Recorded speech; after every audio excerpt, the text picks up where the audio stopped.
வீடு ரெண்ட் பண்ணுது சார். இவர் பேர் மாதவன் சார். இவருக்கு வந்து பார்த்தீங்கன்னா 25 கம்பெனி பார்த்தீங்கன்னா கடந்த 3 மாசமா வந்து சேலரி கொடுக்காம ஏமாத்திருக்காங்க. என்ன நடந்தது? வணக்கம் சார். சார் என் பேர் மாதவன், புல்ஜிவாரத்துலேருந்து வரேன் சார். இங்கே டெய்லி மூர் ஸ்ட்ரீட்டில் தான் எங்களுக்கு ஆஃபீஸ் இருக்குது. ஜென்ரல் ஷிஃப்ட்டில் ஒர்க் பண்ணுறேன். நான் வந்து ஹெச்ஆர் மேனேஜராக இருக்கேன். டெய்லி வந்து கிட்டத்தட்ட நான் ஏப்ரலில் ஜாயின் பண்ணேன் சார். 2025 ஜாயின் பண்ணேன். ஏப்ரல்லேருந்து இப்போ வரைக்கும் கிட்டத்தட்ட 3 மாதமாக மேலே வந்து சேலரியே கொடுக்கல. அவர் ஏமாற்றிட்டாரு. எவ்வளோ சம்பளம் வரணும்? சேலரி எனக்கு ஒரு மாதம் வந்து 25,000 மேலே சேலரி. நான் வந்து கேட்டேன், மாதம் கேட்டேன், நான் தரேன்ப்பா, இப்போ தரேன், லாஸ்ட்டில் இருக்குது, நீ வேலை செய்ய இல்லை சார், நீங்கள் சேலரி கொடுத்தாதான் சார் எனக்கு ப்ரொசீட் பண்ண முடியும், வீட்டில் கஷ்டம், வாடகை வீடு எல்லாமே சொன்னேன். இது கொடுத்தாதான் 3 மாதம் இன்னும் வீட்டு வாடகை கூட கொடுக்கல. ஒன்று மட்டும் தான் ஏமாத்திருக்காங்க. ஒன்று மட்டும் இல்லை சார், என் கூட ஒரு டீமே இருக்காங்க. ஒரு 3 ஃபீமேலு 4 மேலு, கிட்டத்தட்ட ஒரு 6 பேருக்கு மேலே இதே நிலைமையில எல்லாருமே இருக்காங்க. எல்லாரும் வர முடியல. ஃபீமேல்ஸ்லாம் வந்து வெளியூர்லேருந்து வேலை பார்க்குறாங்க. அவங்க வந்து கஷ்டத்துக்காக என்னை நம்பி, என் டீம்னா என்ன நம்பி தான் வராங்க. அவங்க நான் தான் மேனேஜர், என்ன நம்பி தான் சார் வந்தாங்க. எல்லாருமே திருப்பூர், வேலூர் எல்லா இடத்துலேருந்து வந்து இங்கே வந்து ஹாஸ்டலில் தங்கி இங்கே பக்கத்தில் தங்கி வேலை செய்கிறாங்க. அவங்களுக்கு 15,000 எல்லாருக்கும் சம்பளம். அவங்களுக்கும் 3 மாதம் கடந்த செப்டம்பர் மாதத்துல எல்லாருமே வேலையை விட்டு நின்ட்டாங்க. செப்டம்பர் மாதம் வரைக்கும் யாருக்கும் சம்பளம் தராதனால நின்னாங்க. ஆமாம், சம்பளம் தராதனால அவங்களால பண்ண முடியல. கடன் அவங்க நம்மளால வீட்டில் இருக்கோம், ஓனர் கிட்ட பேசலாம். பிஜில சாப்பாடு கூட வழி இல்லை சார். ஒரு பொண்ணு சாப்பாடு வருமானம் வருது இல்லை. என்ன கம்பெனி அது? Consultancy sir. Man power job recruitment. Job recruitment பண்றீங்க, உங்களுக்கு சம்பளம் தரலாம். ஆமாம். என்ன சொல்றாங்க ஓனர்? கேட்டதுக்கு நம்ம வேலை கரெக்டாக தான் சார் பண்ணுறோம், காசு கரெக்டாக இருக்கு, மாதம் கரெக்டாக வேலை வருது. அவர் என்ன சொல்கிறார், எனக்கு கடன் அதிகமாக இருக்குது, நான் கடனை முதல்ல பார்த்துட்டு அப்புறம் உங்களுக்கு பண்ணுறேன், இப்போதைக்கு கம்பெனி சிச்சுவேஷன் சரியில்லை அப்படின்றாரு. வருமானம் வருது இல்லை, வருமானம் வருது. அவர் கடன் இருக்குது, அவரோட பர்சனல். சம்பளம் கொடுக்கணுமா வேணாமா? கண்டிப்பாக கொடுக்கணும். அதான் சார். அதுக்கு எவ்வளோ வரணும் உனக்கு? எனக்கு வந்து 75,000 வரணும். 75,000 மாதம் சம்பளம் வரணும் சார். எனக்கு நீ ஒரு மாதம் சம்பளம் தராத போது நின்று வேண்டியதானே சார்? அப்படின்னா எல்லாருமே நின்னோம் சார். ஒரு மாதம் சம்பளம் எல்லாம் நின்றுவோம் நாங்கள். அவர் சிச்சுவேஷன் சொல்லி அவர் கொஞ்சம் எல்லாரையும் இது பண்ணார். இந்த மாதிரி எல்லாரும் மெயினாக என்னன்னா ஜாயின் பண்ணும்போது ஒரிஜினல்ஸ் வாங்கி வச்சார். அது பெரிய ஒரிஜினல் சர்டிஃபிகேட். ஆமாம், ஒரிஜினல் சர்டிஃபிகேட், மார்க் ஷீட்டு எதுவுமே ஒரிஜினல் கொடுத்தாதான் வேலைப்பா. ஏன்னா நீங்க எல்லாம் வெளியூர்ல வேலை பாக்குறீங்க. இப்போ நீ ரிட்டர்ன் வாங்கலையா? ரிட்டர்ன் தர மாட்டேன்ட்டாரு. ஏன்னா நீ அதான் கேட்டோம், நாங்க ரிட்டர்ன் பண்றோம், நாங்க ரிட்டர்ன் பண்றோம். இன்னொருத்தர், இவர் தான் என்னோட மேனேஜர், அவர்கிட்ட கேட்டு. இல்லப்பா, இப்போ நான் மக்கள் முரசு கட்சியில இருந்து நாங்க ஃபுல் சப்போர்ட் பண்றோம். நான் மக்களுக்கான கட்சி தான் இது. ஓகே, ஒருத்தர் வந்து உழைப்பை சுரண்டி அவங்களுக்கு சம்பளம் கொடுக்கலன்னா அது வந்து சட்டப்படி குற்றம். இதற்கு தேவையான சட்டப்படியான நடவடிக்கை நாங்க எடுத்து தரோம். நீ வந்து உன்னுடைய சம்பளம் வாங்கி கொடுக்குறோம். நாங்க அதுக்கு முன்னாடி சட்ட நடவடிக்கை நாங்கள் எடுத்து தரோம். சார் எனக்கு வந்து இதுதான் பிரச்சனை. மற்ற பேருக்கு அவங்க வாழ்வாதாரமே இங்கே வந்து பிஜியில் ஸ்டே பண்ணுறாங்க, சாப்பாடு கூட வழி இல்லாமல் இருந்தாங்க. ஹாஸ்டலில் இருந்தாங்க. இல்லை, என் மேனேஜர், இவர் தான் என்னுடைய அசிஸ்டன்ட் ஜெனரல் மேனேஜர். அவருக்கு வந்து வேற எதுவும் சொல்லி வர வச்சிருக்காரு. நீங்கள் உங்களுக்கு சம்பளம் வரலீங்களா? ஆமாம் சார், 425 தான் ஜாயின் பண்ணியிருக்கேன். AGM assistant general manager, HR department. May 15th join பண்ணேன். ஜூன் 15th வந்து அவர் என்ன சொன்னார்னா, நான் உங்களுக்கு வந்து சம்பளம் கொடுக்க முடியாது, நீங்கள் ரிலீவ் ஆகிக்கோங்க, உங்களோட பெண்டிங்ஸ் வந்து நான் 15 daysல செட்டில் பண்ணுறேன்னு சொல்லியிருந்தாரு. சம்பளம் கொடுக்குறேன்ட்டாரு சொன்னார். என்னோட சம்பளம் பார்த்தீங்கன்னா 45,000 ரூபா. அதில் 15,000 ரூபா தான் அவர் கொடுத்தாரு. மீதி 30,000 இப்போ வரைக்கும் பெண்டிங்காக இருக்குது. கேட்கும் போதுலாம் அப்புறமா தரேன், இப்பறமா தரேன். இதுக்கு முன்னாடி எங்கே ஒர்க் பண்ணீங்க? இதுக்கு முன்னாடி நான் வந்து ப்ரொஃபஷனல் கொரியர்ஸில் ஒர்க் பண்ணிட்டு இருந்தேன். அவங்க வந்து என்ன சொல்லியிருந்தாங்கன்னா, நான் அங்கே ஆல்ரெடி ஒர்க் பண்ணிட்டு இருந்தேன். இங்கே இவர் கால் பண்ணார் எனக்கு இன்டர்வியூக்காண்டி. அப்போ என்ன சொன்னார்னா, நீங்கள் சீக்கிரமாக இங்கே ஜாயின் பண்ணுங்கள், உங்களுக்கு நான் டெசிக்னேஷனும் தரேன், சம்பளமும் கூடுதலாக தரேன். நான் சொன்னேன், சார் நான் ஒரு கம்பெனியில் ஆல்ரெடி ஒர்க் பண்ணிகிட்ருக்கேன், அங்கே எனக்கு நோட்டீஸ் பீரியட்லாம் இருக்குது, அதை நான் சர்வ் பண்ணால் தான் எனக்கு வந்து ரிலீவிங் லெட்டர், எக்ஸ்பீரியன்ஸ் லெட்டர் கொடுப்பாங்க. அதுக்கு அவர் என்ன சொன்னார்னா, எனக்கு அதெல்லாம் தேவையில்லை, நீங்கள் உங்களோட பே ஸ்லிப்பும் லாஸ்ட் 6 months பேங்க் ஸ்டேட்மெண்ட் மட்டும் கொடுங்க, நீங்கள் ஜாயின் பண்ணிக்கலாம். அந்த வேலையை நீங்கள் விட்டுட்டு நான் விட்டுட்டு இங்கே ஜாயின் பண்ணியிருக்கேன். இப்போ எனக்கு அங்கேயும் சேலரி கிடைக்கல, இங்கேயும் சேலரி கிடைக்கல.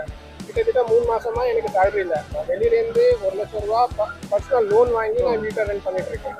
இப்போ எனக்கு அதனால 1 லட்சம் ரூபா கடனில் இருக்கேன். ஏன்னா இவரு எனக்கு ப்ராப்பராக சேலரி கொடுக்கல. நீங்கள் 2 நாள் முன்னாடி வரும்போது ஏதோ பிரச்சனை ஆயிடுச்சு. நீங்கள் என்ன பிரச்சனை? சரி, இப்போ இவருக்கு எல்லாருக்கும் இஷ்யூ ஆயிடுச்சு. நான் அவர்கிட்ட ஃபோனில் பேசினேன். அவர் எனக்கு கால் பண்ணாரு, ஃபோனில் பேசினேன். வீட்டுக்கு ஆஃபீஸ்க்கு வா, வீடு இல்லை. அவர் வந்து என்னோட வீட்டு அட்ரஸ் கேட்டு வீட்டுக்கு வரேனாரு. சார் நான் ஆஃபீஸ்க்கே வரேன் அப்படின்னா.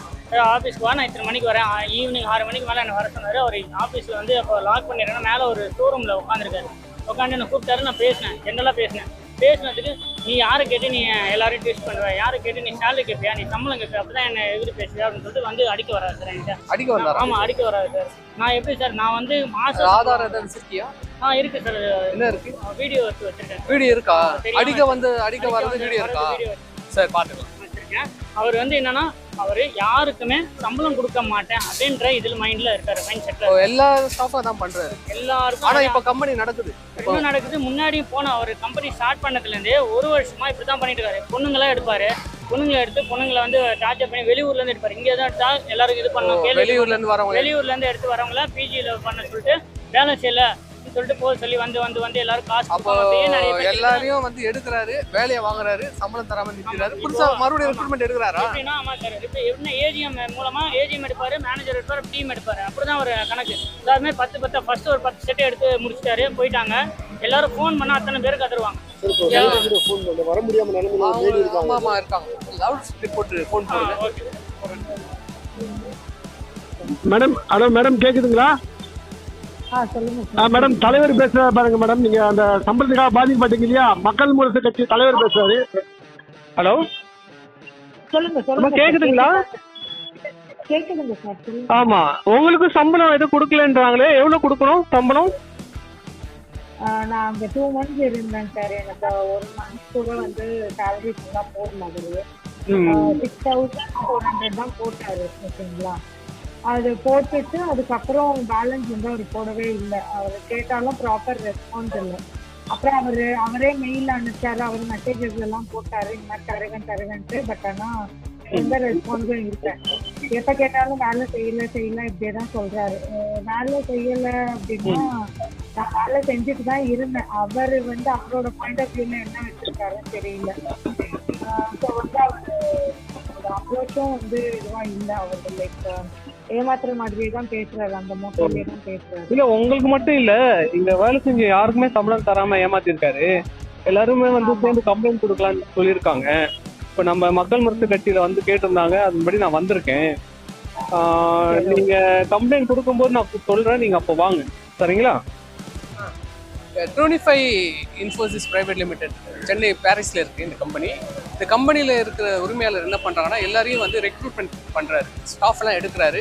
எடுத்த ஸ்டாஃப் எல்லாருக்குமே வந்து சம்பளம் கொடுக்காம அதுக்கப்புறமா இதோ தரேன்னு சொல்லி 3 மாதம் 4 மாதம் 6 மாதம்லாம் வேலை வாங்கியிருக்காரு. வேலை வாங்கின பிறகு அவர் என்ன பண்ணுறாங்கன்னா, ஒரிஜினல் சர்டிஃபிகேட் வாங்கி வச்சுக்கிறாரு.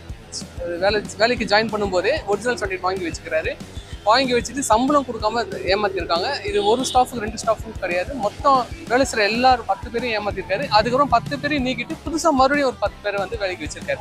கம்பெனி வந்து ரன்னிங்கில் தான் இருக்கு.